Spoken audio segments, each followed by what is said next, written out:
ഡേയ്, നീ സംഭവം പറഞ്ഞ എന്തൊരു അവൻ പരിപാടി വിട്ട മട്ടാണ് കേട്ടാ. പോടാ. ഇന്ന് രാവിലെ ഞാൻ അവൻ്റെ മുമ്പ് ചെന്ന് ചാടി. എന്നെ കണ്ടിട്ടൊന്നും ഗവനിച്ച പോലുമില്ല. ഞാൻ എന്തരാ പറഞ്ഞപ്പോൾ ഒന്നും മിണ്ടാതെ ഒരൊറ്റ പോക്ക്. അവൻ ആളെ മനസ്സിലേക്ക് കാണൂല. മനസ്സിലാവാത്തോണ്ടൊന്നുമല്ല, അവൻ്റെ ഭാര്യ ഉണങ്ങിപ്പോയി. രുക്മിണിയ എന്തോ കാര്യമായിട്ട് സംഭവിച്ചിട്ടുണ്ട്. അവൻ ചെന്ന് വിളിച്ചിട്ട് പോലും അവൾ തിരിച്ചു തന്നില്ലെന്ന്. എന്തായാലും അവൻ്റെ പത്തി ഇതി താന്നിട്ടുണ്ട്. അളിയ, ഇതാണ് പറ്റിയ സമയം. എൻ്റെ ചിറ്റപ്പൻ്റെ വീടോട് അടുത്താണ്. ഗോപിയും പിള്ളേരെയും വിളിച്ചാല.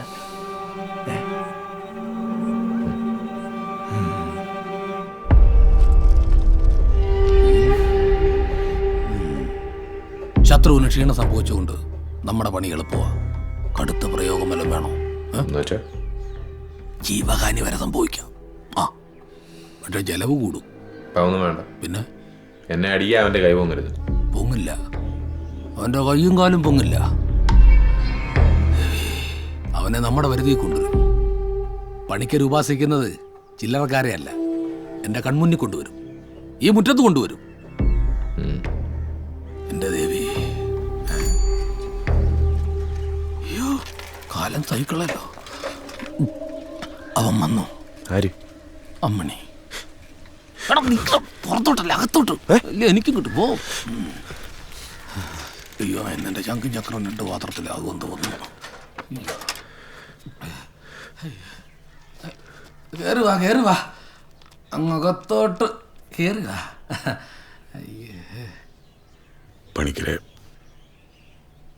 ഒരു പരിഹാരം കാണാനായിരുന്നു. 2 വഴിക്കായി അല്ലേ? 6-7 ദിവസമായി. ഒരു വശം തളർന്ന പോലെയാണ്. നക്ഷത്രം എന്തുവാ? ഭാര്യയുടെ തിരുവാതിര. അതിത്തിരി കടുപ്പമാ. അങ്ങനെ ഇങ്ങനൊന്നും വരത്തില്ല. പക്ഷേ വരണമല്ലോ. ഇല്ല, നമ്മൾ വരുത്തും. മുഖം സ്ത്രീവശ്യമാണ്.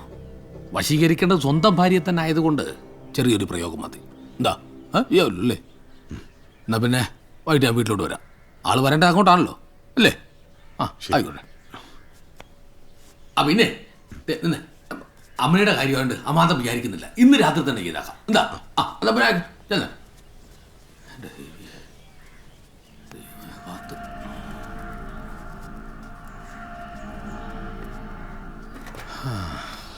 നീ അകത്തുള്ളത് കൊണ്ടാണ് അമ്മണി പിള്ള ഞാൻ പെട്ടെന്ന് പറഞ്ഞു വിട്ടത്. പിന്നെ നീ ഇരിക്കും. ഇതിൻ്റെ കാര്യത്തിൽ എന്ത് ചെയ്യണമെന്ന് നോക്കാം. എൻ്റെ കാര്യം ഇവിടെ നിൽക്കട്ടെ. അയാളുടെ കാര്യത്തിൽ എന്ത് ചെയ്യണമെന്ന് ഞാൻ പറയാം. അല്ല, അതിപ്പോൾ ഇങ്ങനെ അതിനുള്ളത് വേറെ തരാമെന്ന്. അങ്ങനെ പറ.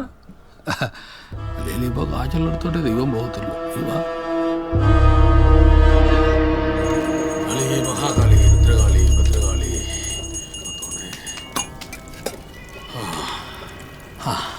പിള്ളേ, ഒരു 12 മണി കഴിയുമ്പോൾ ഒരു തോർത്തെടുത്തോണ്ട് പോയി 4 തൊട്ട് വെള്ളം തലയിലൊഴിക്കണം. ശേഷം ഈ ഏലസാരയെ കിട്ടണം. പിന്നെ ഈ സിന്ദൂരം നെറ്റിയിലും കഴുത്തിലും നെഞ്ചത്തും ഒക്കെ പുറക്കണം. എന്നിട്ട് ഇന്ന് വിളിക്കണം. കൂടെ വരും. വിളിക്കണമെന്ന് പറഞ്ഞാലേ പുള്ളിക്കാരി കിടന്നുറങ്ങുന്ന മുറിയുടെ കഥകെ ചെന്ന് തട്ടിയാൽ മതി. ഇറങ്ങി വരും. വരൂ. കണ്ടവന്റെ ഭാര്യ വരും. അപ്പോഴാ സ്വന്തം ഭാര്യ. അല്ല, രാത്രി തന്നെ പോണോ? സ്ത്രീ വശീകരണ മന്ത്രം 1001 വട്ടം ഉരുവിട്ടതാണത്. എനിക്കുറപ്പാ. അച്ചട്ടാ, ആദ്യം കാണുന്നവള് കൂടെ പോരും. അപ്പൊ പകരം വിട്ടുവോ? അതാ രാത്രി പോണമെന്ന് പറഞ്ഞത്. ഈറം മാറണ്ട. ഇനി ഉരിയാട്ടവും വേണ്ട. അതെല്ലാം ഇവിടെ വന്നതിന് ശേഷം. ഈ പറഞ്ഞൊക്കെ ബോധ്യമായോ? ദേവി എന്നെ കാത്തോണേ.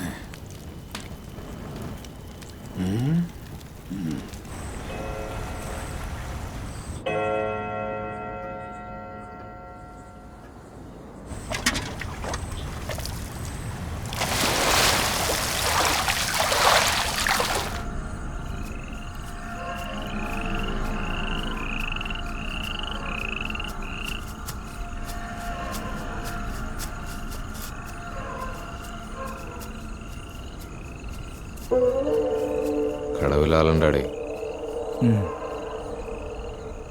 നാട്ടുകാരുടെ മുമ്പേ അവൻ തുണിയില്ലാതെ നിൽക്കണം എനിക്ക് കാണണം.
എന്തിനാ ഈ നേരത്ത്? ഒരു കൈലിങ് എടുത്താണ്. എന്തിനാ ആളും പാടൊക്കെ? എന്തിനാ? എന്തിനു പറ്റി? അണ്ണ ഇപ്പൊ അങ്ങോട്ട് പോണ്ട.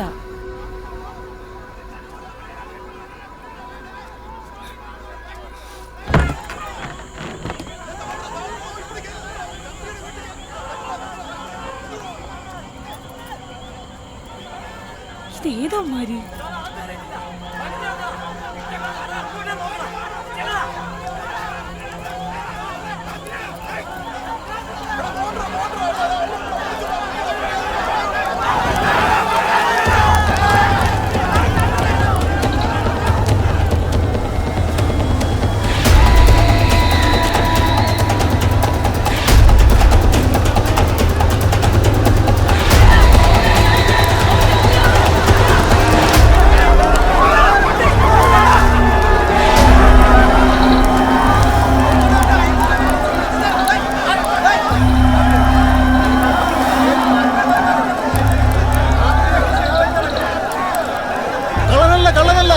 ഇത് അമ്മണിയാ, അമ്മണി.